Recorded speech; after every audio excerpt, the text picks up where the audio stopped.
Good morning, Needham High. Didn't see you there. I'm Ronan Keene. And I'm Grace Cohen. We hope you had a happy Easter and a restful long weekend. Seniors, it's your last April at Needham High. On that note, a graduation date has been set. Each senior can bring 2 relatives to the ceremony on June 6th and experience, with your loved ones, the extreme heat of a June day and the broken or tepid water fountains. If you want to support the 2021 graduates but can't attend graduation, the Touchdown Club is sponsoring balloonograms for $10 each. Make sure to get yours soon.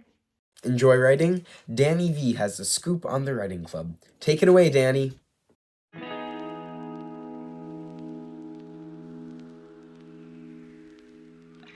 Writers Corner is a club that gives students to free write and share their writing and improve upon it as well, because we know that what with school and all the chaos, especially of this past year, it's really difficult to find time to do that. It also provides an opportunity to meet other authors who have been successful in their fields. Yeah, we try connecting with smaller authors to get advice and maybe meet over Zoom with the group.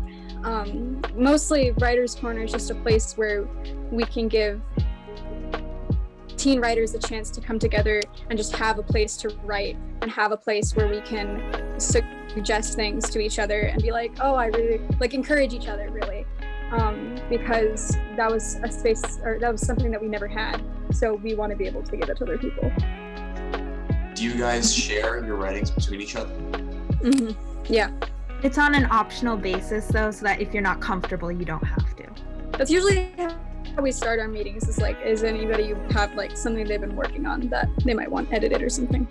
Yeah, and we're also hoping to incorporate it more in future meetings too, because it's a good chance for people to get some feedback. It also help people develop websites if they want to have a website to publish their work.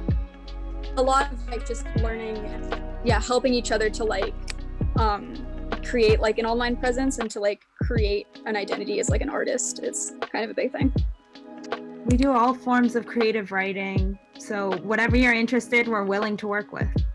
Yeah, and it doesn't really matter how good you are. It's always just kind of just a space to be with other creators who just love what they do and need time to be able to do it. We also have a lot of activities planned for the future that would hopefully cover some more types of creative writing that we haven't covered before, so yeah. We also have a flexible schedule that will work around sports and other activities. Yeah.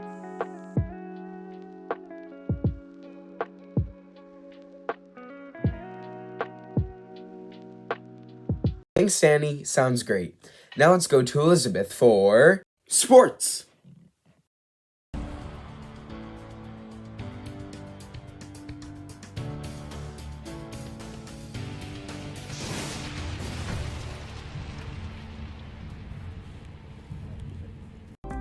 Thanks, Ronan.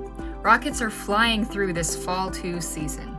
Football had a tough and frigid game against Natick, putting them at 2-2. Girls and boys track and field stand at 1-2 and 2-2 respectively after their rainy meet last week. Girls volleyball still remains undefeated at 10-0. Check out our YouTube channels for live games and past streams. Good luck to our Rockets playing Milton this week. Now let's go to Sophia with a preview of the spring sports season.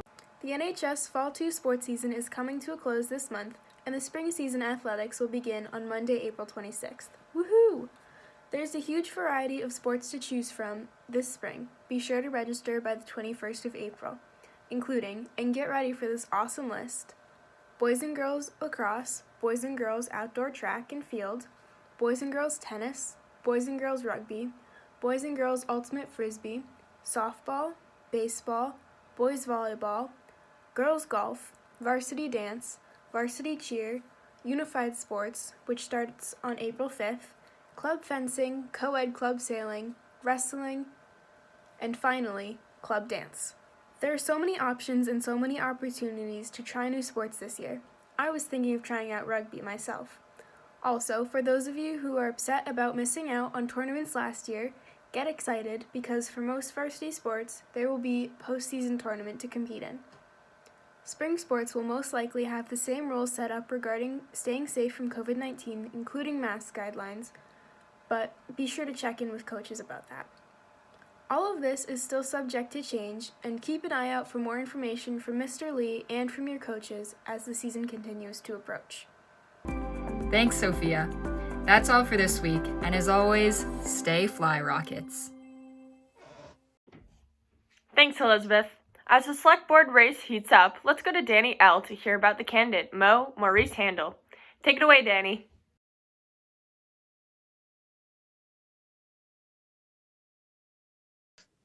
I'm Mo Handel.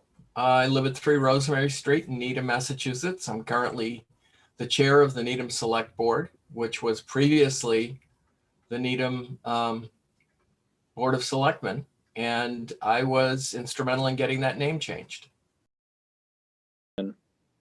I'm running because it gives me an opportunity to apply my skill to solving the issues that plague this town and most other towns like it. I've been very active in town government for many years. The hall behind me was the result largely of my efforts to organize a coalition to save this space, which had been offices, from being destroyed in favor of creating another level of offices inside of this. So the floor that we're standing on in the photo was the floor of the second floor of Town Hall, where there were several offices, and there was a proposal well on way to being adopted that would have created yet another floor of offices, and this hall would have been lost forever. It was also active in the Needham History Center, and we created the complex on the Newman Lawn. I have a lot of skill in building coalitions, and I believe strongly in community, and I love serving.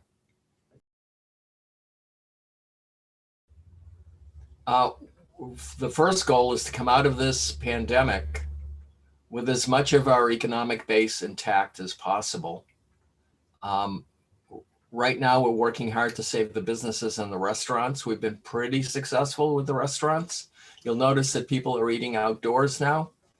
We did that by lowering regulatory barriers, and that took working with the other boards in town that have those authorities to let go of some of that authority and let us put the restaurants outside. We've even provided jersey barriers to some of the restaurants so that they can have outdoor seating. And we allowed seating on the common, including letting people drink their wine and beer and even the cocktails they buy from the restaurants on the common. This would have been unheard of before the pandemic. But coming out of it, we want to look at some of the things we've done, see if we want to continue those. So that's a priority. Some of the retail businesses are still suffering, and we're working with them to try to do a similar thing. Race equity is also a serious issue in the town, as it is everywhere else. And I've been active in that effort as well. It's not just the responsibility of the select board, but of course we have a leading role in government on that issue. It's also an issue for private groups, like the Needham Diversity Initiative and the Human Rights Committee, which is a committee of my board. And we established the Needham Unites Against Racism Initiative to begin the very difficult conversations around race and equity in our town, as well as diversity. It's important when we're trying to solve that particular problem to get people to be talking to each other about what they see, and even more importantly, what they don't see in the experience of other people. And again, there are lots of private efforts. The school committee has a heavy burden with respect to educating kids and families about the issues, and to bring people of different viewpoints into that discussion. Thanks, Danny. That's all we have for this week. Remember to stay safe and hang in there until April break. See you next week.